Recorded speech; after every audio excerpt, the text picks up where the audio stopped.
ko'p turganlardek tirik qoldim va muhandislik bo'yicha, qolaversa barcha boshqa yo'nalishlar bo'yicha darslar bu yerda nihoyatda qiziqarli bo'lib o'tadi.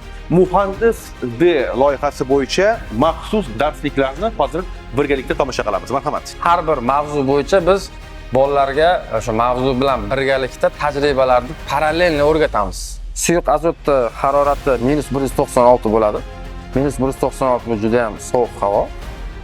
Ichidagi gaz sovishini hisobiga bu torayib ketmoqda. Ichiga kirdi. Ya'ni mana ko'rsangiz, o'sha hajm tor bo'lib qoldi. Agar buni hozir yana olib tashlasangiz, bu yana hozir isiydi. Isigandan keyin yana o'zini holatiga qaytadi. Qaniydi bizni maktabimizda o'z vaqtida fizika fani mana shunday tarzda o'tilganida, demak men hozir jurnalistika bilan emas, balki fizika bilan shug'ullanayotgan bo'lardim.